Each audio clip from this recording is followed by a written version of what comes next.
Hey, beautiful people. Good afternoon, good morning, good evening, wherever you are joining me from. How is everyone doing? I hope you're well today. Thank you so much for being here. Thank you to my returning subscribers. And if you are catching my show for the first time, my name is Bree. Most people call me Auntie B, or you can just call me Bree. I'm not big on titles. Thank you very much for being here. Please give this video a thumbs up, subscribe. If you've not done so, join our family. We do a lot of good work here. We try to help people, we try to provide information, link people with services, and do as much as God gives us strength to do. Thank you all so much for today. So, I've got an email from one of our newest Obodo fam, and it's quite a lengthy one, but I'm going to read it.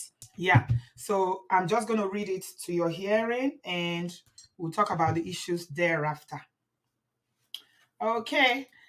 And it goes, Dear Auntie B, I've been listening to your program for some time. I first came across your channel by accident on my part, but not God's. She said, I heard the story about the lady in Canada who had a baby, and the only help she could get before reaching out to you was from a Jamaican woman who brought a mattress so that she could sleep on the floor on her basement.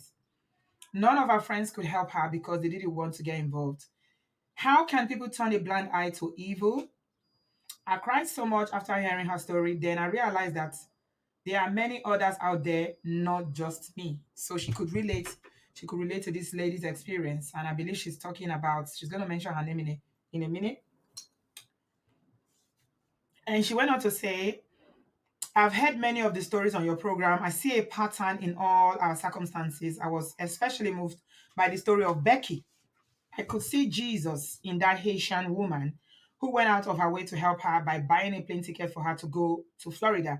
And at Becky's request, even for her abuser." And she put three exclamation marks like, really? I know. Becky's story is one of those ones that you don't really believe that it's possible. But these things happen. Yeah. When women are in love, there's no length we will not go. We will go to any length when a woman is in love. And she went on to say, that really reminded me of the goodness of God. Auntie B, I wrote you last week, but as I'm checking now, it appears that the email was not sent. So I'm rewriting this email in the hope that you get it this time. So I got it, and that's why we are doing the video. I wish I could have heard about your messages so many years before I even got married. I had a very difficult childhood, and I was a very broken person, like a broken glass. For a long time, because of the physical abuse from my father tried to delete me as a baby a few times before, but God always made someone come at the right time to save me. So she's talking about her upbringing now and what she went through as a child. He beats me up so badly one time that I had to have medical treatment. I couldn't talk at the time. So my mom told a lie to cover it up. Growing up, I couldn't understand how my own family would not love me. I was an innocent baby. How could anyone hate a baby? Hmm. They do. People do hate babies or hate their own children. When the Bible says that, will a mother forsake her own child and not have compassion on the child, her suckling child? It is real. They do. And that's why God says that even though they forget and they don't have compassion, that He said, I will have compassion on you. So it's only God that has, that love that is unconditional. You'll be surprised. Some parents are not fit to be parents, unfortunately. And she said, I believe the devil's lie that there must be something wrong with me, that my own family, my father's family, did not approve of my mother. They couldn't accept me. It never occurred to me when I was younger that they were the ones with the problem, not me. So I always had no self-esteem because I am very sensitive by nature. So this combination does not help. Yeah. As a young teen, I mean, there's a reason why you have so low self-esteem, right? That kind of parenting does not help a child to grow, a good self-esteem. As a teen, my friend invited me to church, and it was then that my hunger for the Lord started to grow. I was very shy and I was not confident. The more I learned about Jesus, the more I wanted him. Slowly and slowly, I was getting over the trauma of my childhood until I ran right into the devil's plan for my life. I know what you are going to say. God has a plan for our lives. How do you know what I'm going to say? That's funny. She says she knows what I'm going to say. I believe this wholeheartedly, but knowing what we know about the enemies, he likes to mimic God. If God has a plan for our lives, he wants to make a plan of torment, pain, frustration, and every evil work. Looking back now, I can see all the red flags that were always there, but I knew nothing about this as I never heard of any such program back then. You're not alone. God's plan is always for our good, to bring out the best in us and to suppress not to suppress or control us. And to be, I must admit that my case may take the cake of the dumbest of all dummies. I went from high to low real quick. I lost a lot of myself because I'm such a passive person who has who was love starved. I fell into a trap prison which I had tried several times to get out of, but there was always something in the way to block my escape. Growing up in the church, there weren't a lot of men in the congregation, and those that were there were already in relationships. So my eyes turned to men outside of the congregation. Some of the men were decent guys, but they were not always confident when I brought up my faith. There was a guy who was a godsend. He was kind and he helped me so much. He gave without asking or expecting anything from me. He challenged me to be better as a person. But you guess it, he wasn't a Christian. So the church so the church at that time were very strict about unequally yoking. He wasn't a Christian, so the church were very strict about unequally yoking. Uh, this guy came to church with me a few occasions, and as much as I wanted to be with him, I just didn't want a family where I go to church with my kids and my husband is in the couch watching television. That's a good one.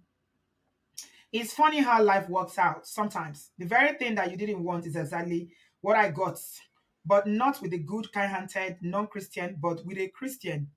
So it's like jumping from frying pan to fire. Hmm. Hmm. With a Christian shipping wolf's clothing.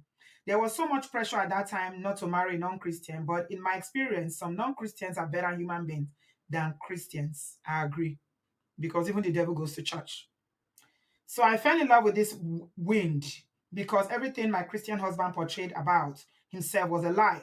I was naive and shattered and scarred from the past. Hmm. I see now that I was love starved and couldn't believe that I could ever find love. Hmm. So when this pious Christian love, you know, bombed me, I was doomed from the start. He swept me off my feet. He turned on the prayer charm because we met online in a Christian site. He must have memorized my profile every second. The word of Jesus was his, and he laid his Christianity very strong. But within 1 month of corresponding, he asked me to marry him. Red flag number one.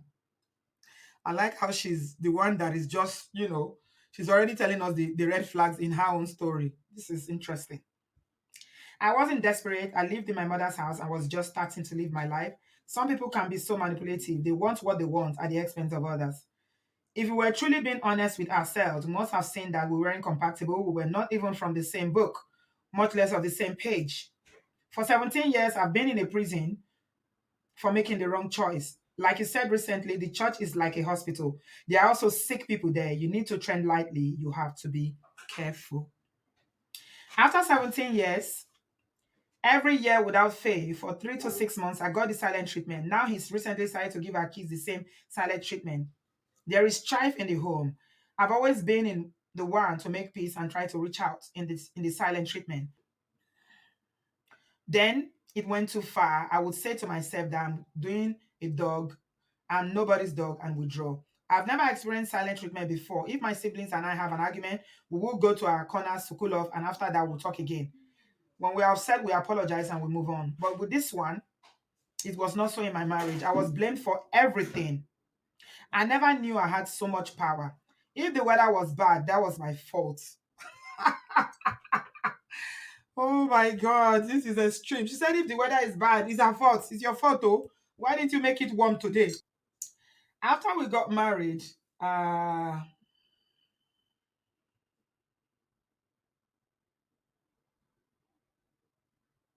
He was German and we moved here for a few years. Too long for me.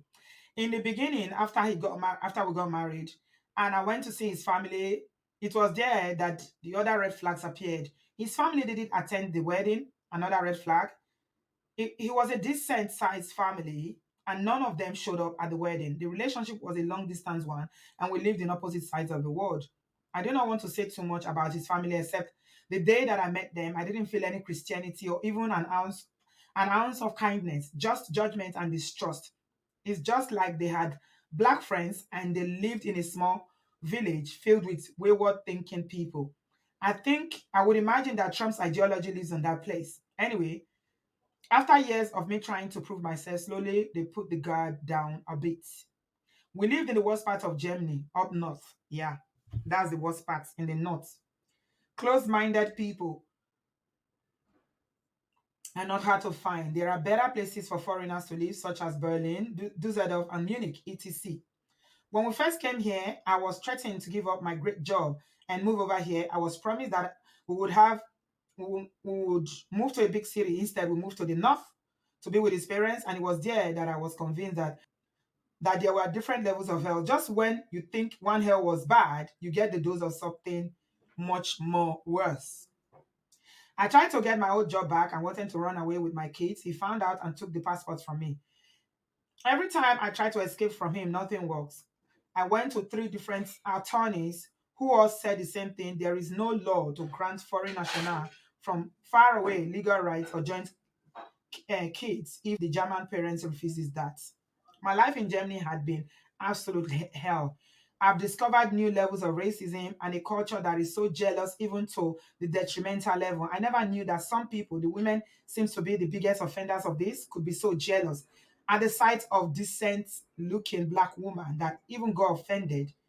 They even got offended by that. God bless them.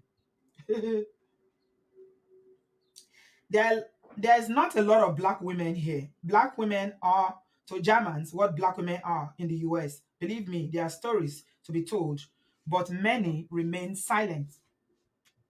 One must be very insecure in themselves to be offended if someone from another race is their equal. Some of them don't even hide this. You see it in their faces, in their body language. I've had traumatizing work related experiences because of this. All I can say is that I see how Snow White is traditional story from the country because this jealous mindset is very much alive. I've not been working for a year now and I listened to your program with Dr. Puna Ripie. I have implemented some of the strategies she talked about in the 7 ways to make an online income. I cannot take it anymore. I think I've reached my limit. I was forced to come here. I'm mad at myself that I'm such a pushover, too passive. I've lost my confidence and I want my life back. I spent years of my life fasting and praying for him and ignoring myself, my basic needs and wants. If I could just pray for him, he would change. The church always tells you to pray for them. Meanwhile, Mr. Christian is a womanizer and he runs in his family. There are other family members in his mother's side of the family that want a PhD in a woman. He has so many one-night stands, group kerewa, and lived with 8 women in the course of his life. While I told him from day one that I had no experience and I was a virgin. I think that some people really believe if they sleep with somebody who may be holy, that they will become holy too. I know this may sound crazy, but there's some conversation that leads me to believe this. I could be wrong, but that's just my opinion. How could he ever think that this was a match made in heaven? He kept all his information from me and portrayed himself to be a saint. He was baptized before me. My mind cannot comprehend how one can say that they are such a Christian and be so loose. I know many non-Christians that do not sleep around, even with every Tom, Dick, and Harry. This is just something I expect from a Christian. He's also violently jealous. If someone would ever look at me when we're in the street, I'm accused of wanting this person. I don't even know the person. One day, he was in the shower. He left his cell phone on the table. Normally, I don't check his phone, but I felt a strong, overwhelming urge to do that. I couldn't understand why, so I obeyed. It's a long email. When I looked at his phone, I could see that He could see my text messages from my brother and one student I had at the time. I was shocked. I was reading my own text messages on his phone. So her phone has been bugged. That's what it means. He's bugged her phone. Okay. It was then that I knew that I was being watched. I no longer have this phone. This one woman said that every time he thinks I'm pulling away from him, he does everything in his power to make me stay. And to be, I want to feel something else beside pain. I've struggled with shame for years. The shame of my decision to ever marry him. I wasn't looking for what I found. I wasn't desperate. Marriage was far from my mind. I wanted to have the chance to live my life before being tied down. It was violent. He was always violently accusing me of cheating when he's the one cheating with everyone that comes or everyone that moves. What do you think will happen if I ever cheat on him? I wouldn't want to because of my belief in God, but make no mistake, I will be deleted for sure. For many years, I tried to keep my distaste a secret, but after my family came to visit me, they began to see some things. But the worst thing, I tried to shield from them. I asked God, how could this happen to me? I spent my life trying to please Him. I denied myself pleasures of this world to prove my loyalty to Him. And that's the thank you that I get. I am angry, hurt, disappointed, depressed, and regret and shame have a long hold on me. But I couldn't shake off, and sometimes I think these effects are still visible. Please pray for me. I need all the prayers that I can get. I'm shutting down. I want to go out of this country. The soil is not good ground for me. It's too much. I am tired. I'm weary. I need advice on how to relocate to the UK or even Canada. Hmm. I need prayer that this online business gives me my freedom. I need someone to stand in agreement with me on this business will prosper in the name of Jesus. I want to go out there and start afresh in the UK or Canada. Please, if you can help, I really appreciate your advice and prayers. Thank you, Auntie B. May God continue to bless you with the wisdom and financial blessing and the strength to carry on to do this work on this platform. This platform is really His. You are His vessel. Thank you in advance for your kind assistance in this matter. Hmm. My people, see email. 20 whole minutes of reading email. It's a long one. So, there are a couple of issues here at the top of my head. What I can remember now is that, okay, she married the wrong person who is a Christian. She's a black African woman who married a German white man. They met in a dating site and a Christian dating site. So she assumed he's a Christian. Turned out that he's not a Christian. She married him and moved to Germany. And it's just been a mess since then. Hmm. Hmm. You don't have my empathy, my sister. You have my empathy. I really feel, and I feel for you. However, it's your life at the end of the day, and you have the final decision about what happens to you. I know you say you are passive and you don't make decisions very quickly, and you've been praying for him to change. What you need to know is that abusers do not change. Okay? So there is a time to pray and there is a time for action. And trying to take his kids away, that's a hell of a thing that I don't think you are going to succeed at. If I were you in your situation, I will be thinking about my well-being. Like I always say on this platform, it is when you are alive and you are well that you can marry. It is when you are alive and you are well, you are healed mentally, physically, emotionally, that you can even think of your children. Listen to me, my sister. If anything happens to you, because the way you are going now, you are really suffering emotionally and you are going through a lot mentally. If you break down, eh, he will put you in a home, in a psychiatric ward, and your children will carry on living their life. So the immediate thing that comes to my mind is that you shouldn't be thinking of how to take your children. Save yourself first. I say it all the time here. As a mom, I know how difficult it is. I mean, people were making fun of me a few days ago when Toby went on the camping trip and I was looking for him everywhere because he's the one that me and him fight the most. But only 2 days he left to come and see me. I was looking for him. So I know the struggle of a parent when your children, having to leave your children is a decision that it's very, very difficult for most mothers. Okay. But it's a painful decision and you have to choose between two evils. Right. So the first one is, are you going to continue in this marriage where you are cheated on? They hate you. I mean, what you need to understand is that unfortunately, some of these white people that marry black women, it's not because of love. Oh. To them, it's a fantasy. Okay? It's a fantasy to see what is under this skin. It sounds weird, but it's true. Some white people just want to date a black woman because they want to see. You want to use it as a plaything. A woman came on this platform one time and told us about how she married somebody who is an American, and the American, it was a joke. He married her as a joke. Can you imagine marrying somebody from Nigeria and bringing them to the US, and it was all a joke? She put all her life on this marriage because it was her second marriage. And the man was only playing, toying with her life, toying with her feelings. And of course, when she got to the US, he showed his true color and it got very bad. Hmm. If you meet somebody on a Christian dating site, it doesn't mean that, it doesn't guarantee you that they are Christians. Oh, anybody can be in any website. Hmm? Anybody can be on any website. Just because it says Christian singles doesn't mean that they are Christians. Unfortunately, you were naive, very inexperienced, and you fell into this trap. But I always like to look at solutions. You are there already now. What's the way forward? You are thinking of moving to Canada or to the UK. Unfortunately, Brexit has happened. Moving to the UK now, if it was before last year, if you have a German passport, you can just get on the train or get on the flight and you get here and you have exactly the same rights that the British citizens have. But it's not like that anymore. So Brexit has happened thanks to Nigel Farage and his cohorts, Boris Johnson and all of them. So if you come here now, it's going to be difficult for you to settle in. You have to start. I don't even know what the process is. Unfortunately, I can't advise you because I don't know what happens now. So maybe you need to be considering somewhere like Canada, like you said. But I think you need to save yourself. If I were you, I don't know the age and the maturity of your children. I will sit them down and talk to them and then plan your exits. If you can even get money to buy a ticket, just a plane ticket to get out, then you need to, be as crafty as a serpent.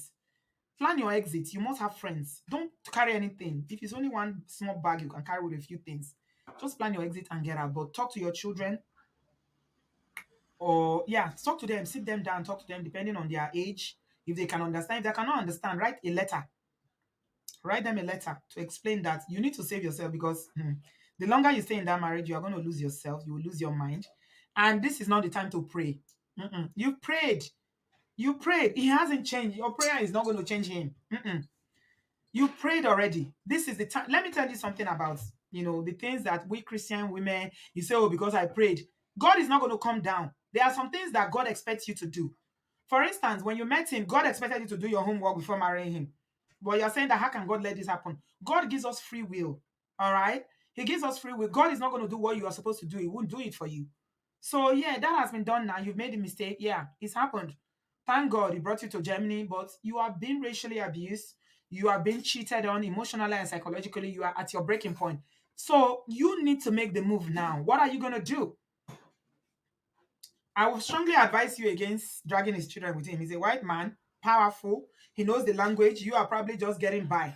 He knows the law of the land, and there's no court that you're going to take him to that you will win. You cannot afford it, and the system is not going to be on your side. So forget about going to court and dragging children with him. That's my own personal view about it. It won't work. Number two, you need to make a choice because you are between, you are between the rock now and a hard place. So you need to choose very carefully your next move. Are you going to stay and endure for the next 10 years with your children because you love them and obviously you want to be there for them? Or are you going to save yourself? Okay? Because children will grow and they will leave. They will have their life to live. They will go to college. They will have jobs. They will have girlfriends, boyfriends. They will get married. So, if I were you, I would save myself first. This is what I would do. It's a very hard decision. I'm saying it now. It's easy for me to say because I'm not the one in the situation. Because I can't even imagine when a woman is faced with that decision to choose between your children and staying in an abusive relationship. But you need to wait. You are losing yourself. You are losing your sanity. There is no way for you. The abuse is continuous. You have no help. His family, the part of the Germany where you live, I've been to that part of Germany before, is very, very racist. Everything is against you. You can't win. So what do you do? Run. Run. That's what you do. Run. Get yourself out. Don't try to start establishing a business or trying whatever you can do. If it means to go and scrub bathrooms for you to get enough money to buy a ticket, scrub bathrooms, clean rooms, do whatever you need to do. get the money, buy a ticket, and get out. You need to get out. If you've got the document to go somewhere else abroad, even if it means going back to Africa, sometimes people think that going to Africa is the worst thing that can happen to you, but it's not. You can go to Africa to go and reboot, go back to your family, go and reboot, re-strategize, take your time. Then if you decide to go to Canada, you go. Because sometimes it might not be easy for you to go from Germany to want to go to Canada or the US, wherever you want to go. If you come from African country, especially if you are not from Nigeria, and you come from, say, East Africa, for instance, where there's more, you have good family that will support you, that will love you. Because sometimes, you see, when you want to run a race, the referee will say, on your mark, set, go. Sometimes you need to go down you need to go back to have the force to shoot forward. You gather your momentum from, sometimes you trace your step back, you pick up yourself, you gather momentum, and then when you are coming with a force. So I will advise you to get out, and I want you to get out as soon as possible. This is not a good situation for you. He will never change. Stop looking for people to pray for you or join you. Look, when you say, oh, join me in prayer, I pray for you, nobody's praying for anybody. Let me tell you the truth.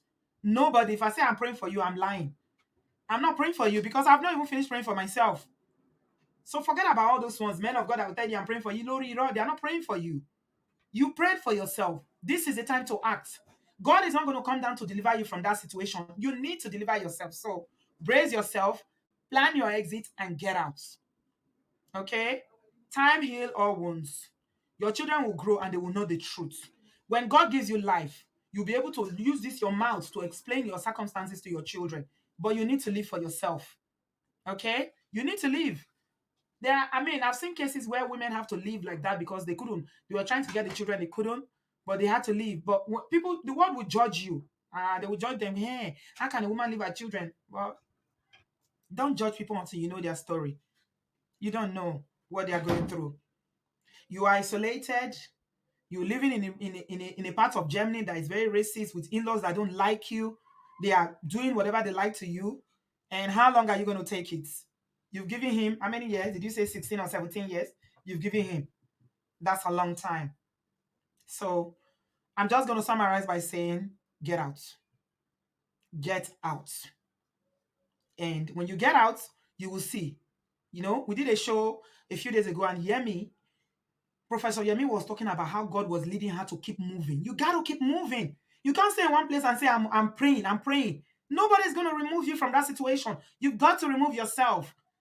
No matter how laid back or passive you are, it's you that knows what you are going through. So you gather the momentum, ask God for strength, ask the Holy Spirit for guidance, and move. When it's time to go, this is the time to go. Perhaps that's why you finally had the courage to reach out to us to advise you. And I'm just going to say, get out. If you have to go to Africa, do it. It is who is alive that looks after children. It is who is alive that marries. It is who is alive that is looking for money or business. First thing, your life, your well-being. Then children, marriage, or whatever. Businesses, whatever. But you need to be alive. So that's what I would say to you at the top of my head here. It's quite complex. I know you couldn't put everything down in writing, but I'm sure Obodofan will advise you in the comment section. Thank you for reaching out. I salute your courage. But you know something? You keep saying that you are passive, but you never know how strong you are until you start something. Sometimes it's the weakness in you that God uses, as strength. He can turn that weakness to strength, but you just need to take the first step. So don't worry. He doesn't sleep, he never slumbers, and I'm sure he is watching over you. He will guide you. He will help you. He will give you the moral, the strength to do it. But you need to get out. So over the farm, please, as always, this is a sister in Germany who is in a very bad, tumultuous relationship with Oyibo man that is, you heard the story from the beginning. They are treating her very badly, and she's going through a lot racially, abuse, it's too much. She wants to get out. What is your advice for her in Germany? Especially people who live in Germany. How can she get out? Give us some advice, and hopefully in the comment section, please do not leave any negative comment. I block, delete negative comments. When people are vulnerable enough to come to share their pain, if you have no empathy, then just go away. Don't leave any comments. I'm going to be going through the comment section. If I see any negative comment, you are blocked, and you will not be able to comment on this channel ever again. So please wear your heart of compassion bring your kindness, your humanity, and if you have something to encourage her with, then put it in the comment section. Thank you so much for watching. If you have not yet subscribed, please do so, and I will see you in my next video. Thanks a lot, guys, for watching. I love you. God bless you. Bye, guys.